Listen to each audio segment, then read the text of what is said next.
दिल्लीतील विद्यार्थी आंदोलनास व श्री सोनम वांगचुक यांच्या अन्नत्याग आंदोलनास समर्थन. राष्ट्रवादी काँग्रेस शरदचंद्र पवार गट सामाजिक न्याय विभागाकडून तहसीलदारांना निवेदन. दिल्ली येथे सुरू असलेल्या विद्यार्थी आंदोलनाला व श्री सोनम वांगचुक यांच्या अन्नत्याग आंदोलनास पाठिंबा दर्शवत राष्ट्रवादी काँग्रेस पक्ष शरदचंद्र पवार गट सामाजिक न्याय विभाग तासगावच्या वतीने सोमवारी तहसीलदारांमार्फत केंद्र सरकारला निवेदन देण्यात आले. आमदार रोहित पाटील यांच्या नेतृत्वाखाली सामाजिक न्याय विभागाने हे निवेदन सादर केले. विद्यार्थ्यांच्या विविध मागण्यांबाबत केंद्र सरकारने तातडीने सकारात्मक निर्णय घ्यावा, तसेच शिक्षण व्यवस्थेतील प्रश्नांची नैतिक जबाबदारी स्वीकारून केंद्र शिक्षण मंत्री धर्मेंद्र प्रधान यांनी राजीनामा द्यावा, अशी मागणी निवेदनाद्वारे करण्यात आली. सामाजिक न्याय विभागाचे तासगाव तालुका राष्ट्रवादी अध्यक्ष माननीय बाळासाहेब माने यांच्या नेतृत्वाखाली तहसीलदारांना निवेदन देण्यात आले.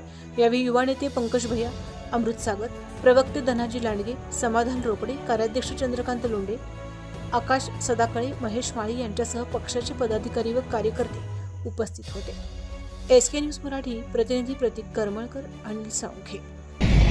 आज या ठिकाणी फुले शाहू आंबेडकर विचाराचे शिक्षित युवक आज या ठिकाणी एकत्रित आलेले आहेत. एकत्रित येण्याचं कारण म्हणजे आज दिल्ली येथील जंतर मंतर येथे देशातील नव्हे तर विश्वातील विश्वप्रसिद्ध वैज्ञानिक आदरणीय सोनम वांगचुक सर हे गेले 19-20 दिवस झालं उपोषणाला बसले होते.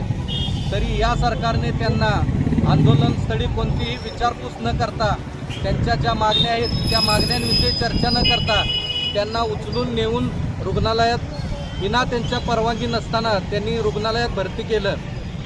तर या सरकारनं हे लक्षात घेणं गरजेचं आहे की एवढा मोठा देशातील वैज्ञानिक उपोषणाला बसण्याचं कारण म्हणजे तर या देशामध्ये गेले किती दिवस पोलीस भरती असो, तलाठी असो, नीट असो, UG, MPSC, UPSC सर्व परीक्षांचे पेपर लीक होत आहेत, सर्व परीक्षांचे घोटाळे होत आहेत. आदरणीय सोनम वांगचुक सरांचं एवढंच म्हणणं आहे की या देशामध्ये जर पैसे देऊन एखादा जर विद्यार्थी जर इंजिनियर झाला तर तो तुमची घरे नीट बांधल का?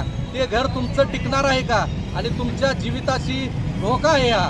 जो मुलगा पैसे घेऊन जर नीटची एक्झाम पास होणार आहे तो जर उद्या डॉक्टर झाला तर तो तुमची ट्रीटमेंट, तो तुमच्या आरोग्याची खेळणार आहे. एवढ्या साध्या मागणीसाठी आदरणीय सोनम वांगचुक सर उपोषणासाठी बसलेले आहेत. तर सरकार कोणतीही त्यांच्याशी चर्चा न करता त्यांना उचलून घेऊन गेले आणि त्यांचा आंदोलन मोडण्याचा जो डाव होता या सरकारनं सरळ सरळ लोकशाही दडपण्याचा एक प्रयत्न केलेला आहे. पण हा देश, सरकारला माझा इशारा आहे की हा देश संविधानाने चालत. डॉक्टर बाबासाहेब आंबेडकरांनी जे संविधान दिले त्या संविधानानुसार लोकशाही मार्गाने प्रत्येकाला उपोषण करण्याचा अधिकार आहे. आणि उपोषणामध्ये जर मुलांच्या भविष्याचा विचार असेल तर त्या उपोषणाला आमच्यासारख्या शिक्षित लोकांचा पाठिंबा आहे, आमचं समर्थन आहे. आणि या ठिकाणी मी या सरकारचा धिक्कार करतो की ज्यांनी मुलांच्या भविष्याचा विचार न करता त्यांच्यावरती लाठीचार्ज करता, आदरणीय अभिजित दिपके असू दे, सोनम वांगचुक सर असू दे, यांच्या पूर्ण मुलांच्या भविष्यासाठी जो त्यांनी विडा घेतलेला आहे त्याच्यासाठी आमचं पूर्ण समर्थन आहे. आणि या तानाशाही सरकारचा धिक्कार असो.